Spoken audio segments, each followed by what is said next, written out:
Bagaimana keberadaannya Buya? Atau ciri-cirinya deh, ciri-ciri Johir dulu deh. Secara kalau kita ngelihat masing-masing gitu, apakah ini, Buya bisa melihat beberapa kriterianya gitu, Buya. Yang pertama, Buya. Pertama, Al-Imam Al-Mahdi itu di-guiden oleh Allah. Di-guiden oleh Allah. Berarti ilmu dia ilmu laduni. Ilmu laduni. Sahabat pecinta Buya Rezi Hashim, sebelum melihat video ini, yuk beristighfar, syahadat dan sholawat, lalu ditutup dengan Al-Fatihah.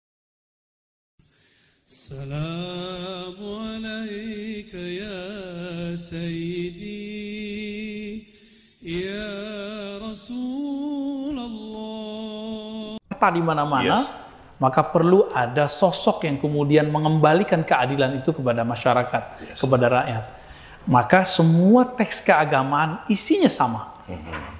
Isinya sama, cuma berbeda bahasa, satu bahasa Ibrani, satu bahasa Sanskerta, satu bahasa Kawi, satu bahasa Indonesia, satu bahasa Arab. Semuanya mendambakan Al-Imam Al-Adil, imam yang adil. Jadi Al-Mahdi itu artinya imam yang diberi petunjuk untuk menyebarkan keadilan. Ini sesuai dengan hadis riwayat Imam Abu Daud. Ketika bumi ini sudah dipenuhi oleh jauran, wa zulman, keaniayaan, ketidakadilan, maka akan muncul sosok yang mengembalikan keadilan itu, yamla'ul arda qistan wa adla, yang akan mengembalikan bumi ini qistan wa adla, artinya sama, keadilan. Berarti bahasanya sama, sosok ini sama-sama ditunggu, dan mereka ketika berbicara cirinya hampir semua sama. Semua sama. Semua kesempurnaan, semua kehebatan, kepintaran. Kalau dalam bahasa hadis sederhana, Al-Mahdi yang diberi petunjuk Allah, kurang sempurna apa?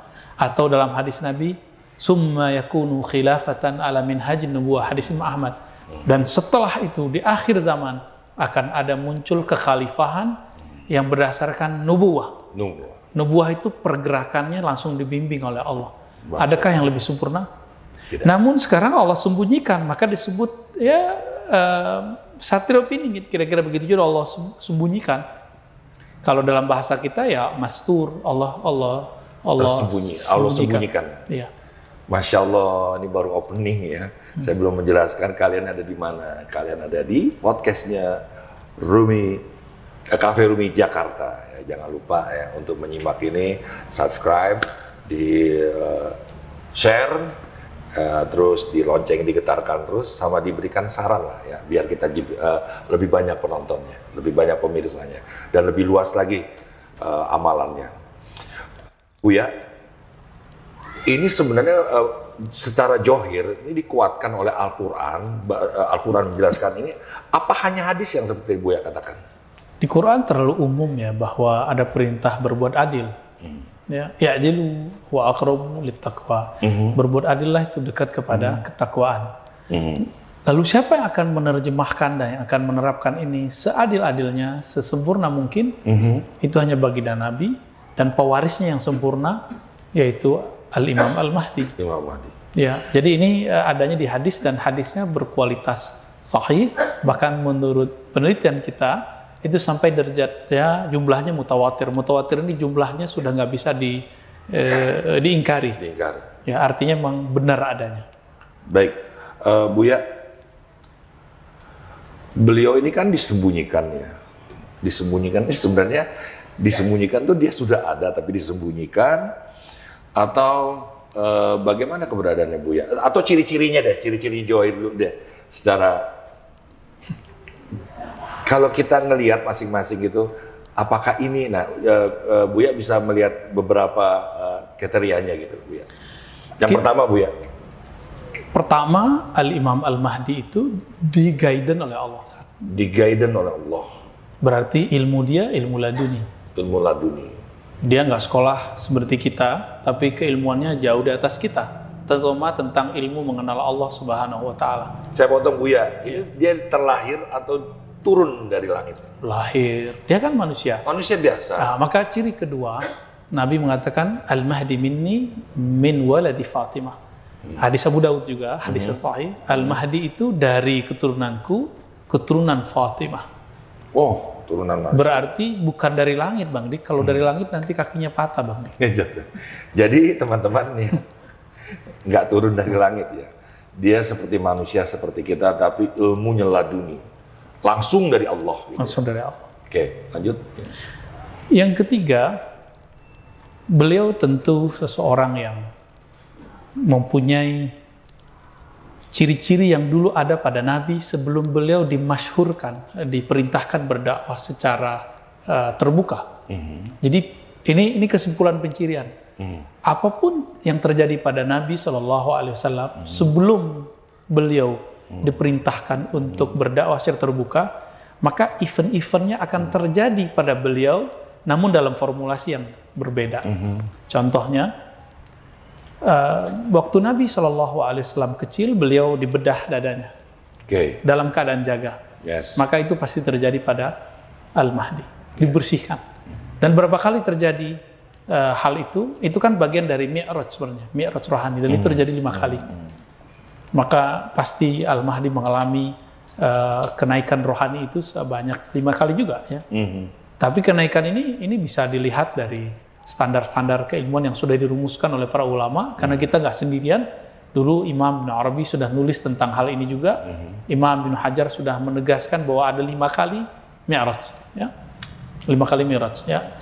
Apalagi contohnya, pada masa Nabi Muhammad diajak untuk berdagang oleh pamannya Abu Thalib, apa yang terjadi?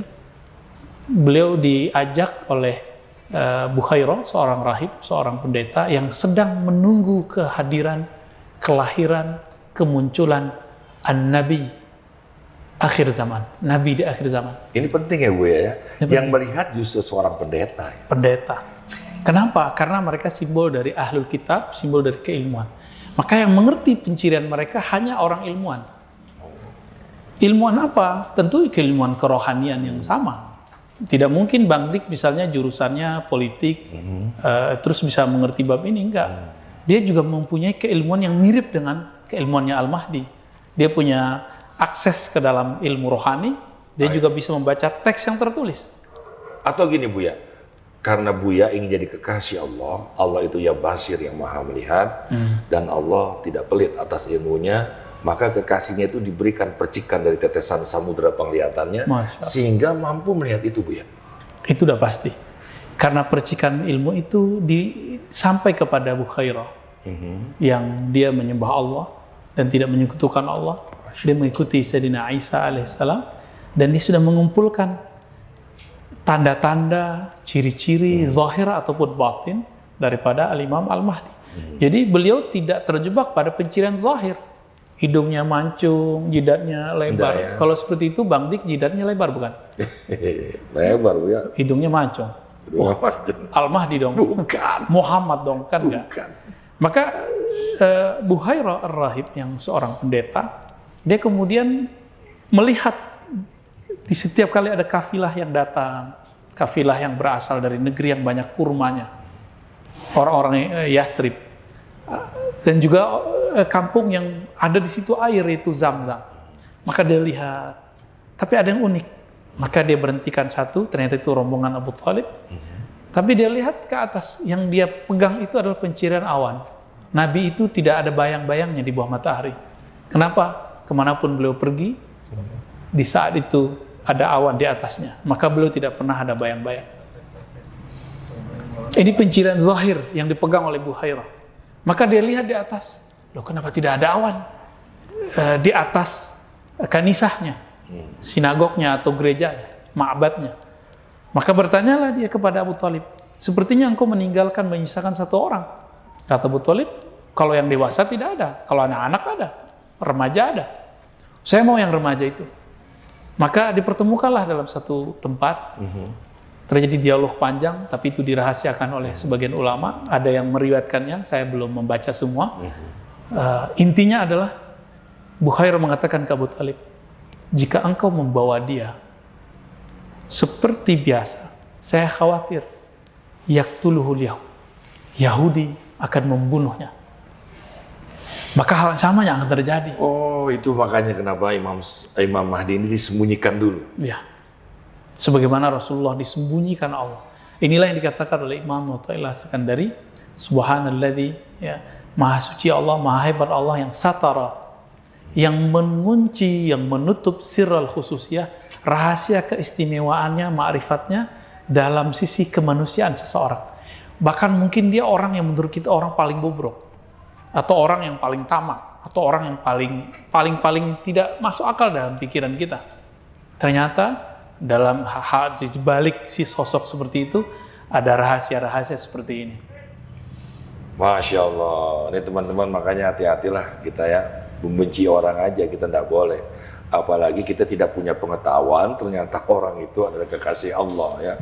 Dan Imam Mahdi tadi kan ada beberapa ciri, ada lagi nggak ciri-cirinya Bu ya? 4 ke 5 mungkin, yang lain? Itu kalau kita lihat dari riwayat ya. Dari riwayat. Kalau sekarang diturunkan Minhajun Nubuwah, ilmu kenabian itu apa saja. Ini dijelaskan dengan baik oleh Imam Al-Hakim At-Tirmizi. Saya sudah pernah menyebutkan di waktu yang lain. Dia mempunyai 4 ilmu utama. Kalau Ibn Arabi menyebutkan 7, tapi cukup sebutkan 4. Pertama, ilmu al-bad'i, ilmu masa lalu. Dia mengerti alam ruh. Dia mengerti alam sebelum ruh, alam nur. Sebelum nur ada azali. Sebelum azali ada qadim. Allah berikan ilmu itu kepadanya. Itu ilmu al-bad'i. Maka Bang Dik dulu waktu mengatakan, Bala syahidna ya Allah, kami menyaksikan engkau. Itu beliau tahu ruhnya Bang Dik dulu apa, dan siapa, dan di mana. Ya. Terus yang kedua, ilmu al-mithaq, ilmu tentang perjanjian alam semesta. Seperti yang Bang Dik katakan tadi, bahwa di setiap lembaran daun itu ada malaikat. Itu adalah perjanjian alam semesta. Di situ ada zikir-zikir malaikat. Ini yang dulu pernah diungkap oleh Imam Suyuti, tapi banyak orang yang tidak sadar. Imam Suyuti itu mengatakan, kenapa pelepah kurma bisa memberi syafaat? Apakah itu syirik kepada orang yang dalam kubur? Ada kan hadis itu? Ada orang diazab dalam kubur, lalu diringankan cuma karena pelepah kurma ditancapkan. Imam Suyuti buka rahasianya. Karena di pelepah kurma itu ada zikir-zikir tasbih malaikat. Masya Allah. Oke, nah ini ilmu mithaq. Maka di pohon-pohon, di hewan-hewan, itu ada nama Allah. Jika hewan pohon ini berhenti menyebut nama Allah, atau malaikatnya berhenti menyebut nama Allah, maka akan terjadi kematian. Itulah kematiannya hewan, kematiannya tumbuhan.